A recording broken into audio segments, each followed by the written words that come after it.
नमस्ते। आज हम बात करने वाले हैं रॉबिन शर्मा की एक बहुत ही फेमस किताब द 5 AM क्लब के बारे में। देखिए, ये सिर्फ सुबह जल्दी उठने की बात नहीं है, नहीं। ये एक पूरा लाइफस्टाइल है, जिसे एक बड़ी ही दिलचस्प कहानी के जरिए समझाया गया है। तो चलिए शुरू करते हैं। किताब की शुरुआत ही इस चौंका देने वाले सवाल से होती है, और यही सवाल है जो कहानी का पूरा स्टेज सेट करता है। एक बहुत गहरे संकट का, जहां हमारे जो मेन कैरेक्टर्स हैं ना, वो अपनी जिंदगी के सबसे बुरे दौर से गुजर रहे हैं। तो कहानी के पहले हिस्से में हम मिलते हैं दो ऐसे लोगों से जो एक कह सकते हैं कि एक मोड़ पर खड़े हैं, पूरी तरह से निराशा में डूबे हुए और किसी चमत्कार की तलाश में हैं। जरा सोचिए, एक एंटरप्रेन्योर जिसने अपनी पूरी जिंदगी लगा दी एक कंपनी खड़ी करने में, और अब सब कुछ उसके हाथों से फिसलता जा रहा है। वो अंदर से पूरी तरह टूट चुकी है और बस एक आखिरी उम्मीद के साथ एक पर्सनल डेवलपमेंट कॉन्फ्रेंस में जाने का फैसला करती है। और दूसरी तरफ है एक आर्टिस्ट, मतलब उसके पास आइडियाज तो कमाल के हैं, लेकिन वो हमेशा किसी ना किसी तरह खुद को ही फेल कर देता है।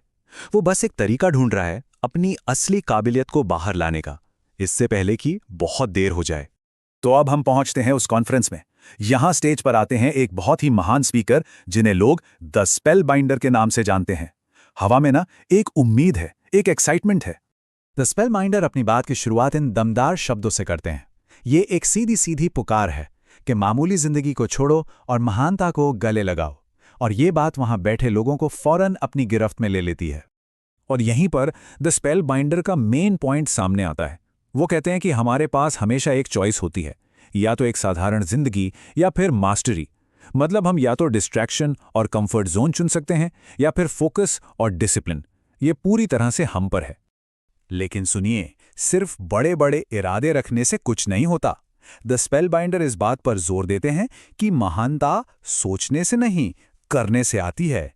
एक छोटा सा एक्शन लेना भी बड़े बड़े इरादों से कहीं ज्यादा कीमती है। और ठीक जब वो अपनी स्पीच के सबसे अहम मोड़ पर होते हैं, एक शॉकिंग घटना होती है। द स्पेल बाइंडर स्टेज पर गिर जाते हैं और उनकी स्पीच अचानक खत्म हो जाती है। पूरा हॉल सन्न रह जाता है। तो अब देखते हैं आगे क्या हुआ। इस पूरी घटना के बाद हमारी एंटरप्रेन्योर और आर्टिस्ट दोनों एक दूसरे के बगल में बैठे हैं और बस ये समझने की कोशिश कर रहे हैं कि आखिर हुआ क्या। तभी एक अजीब सा दिखने वाला आदमी, जो देखने में बेघर सा लगता है, उनके पास आता है और उनकी बातचीत में कूद पड़ता है। और उसके सवाल वो अजीब तरह से बहुत गहरे हैं, सीधे अंदर तक चुभने वाले।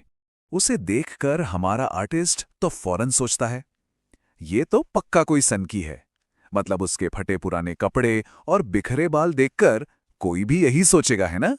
लेकिन हमारी एंटरप्रेन्योर, जिसकी नज़र हमेशा डिटेल्स पर रहती है, वो कुछ ऐसा नोटिस करती है जो उसके हुलिये से बिल्कुल मेल नहीं खाता। एक छोटी सी डिटेल जो पूरी कहानी को पलटने वाली है। वो चीज़ है उसकी घड़ी, और उसकी कीमत $1,00,000 से भी ज्यादा है। अचानक ये बेघर आदमी अब वो नहीं लगता जो दिख रहा था, और मिस्ट्री और भी ज्यादा गहरी हो जाती है। और फिर पर्दा उठता है। ये अजनबी कोई बेघर नहीं, बल्कि एक सीक्रेट बिलियनेयर है, और वो अपनी कामयाबी का पूरा क्रेडिट द स्पेल बाइंडर की टीचिंग्स को देता है, जिन्हें उसने अपनी जिंदगी में असल में लागू किया है।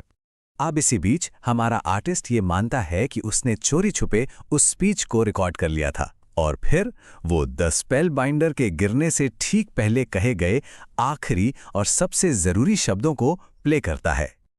और यही वो मोमेंट है। द स्पेल बाइंडर की आवाज में कहानी का जो सेंट्रल आइडिया है, वो पहली बार सामने आता है।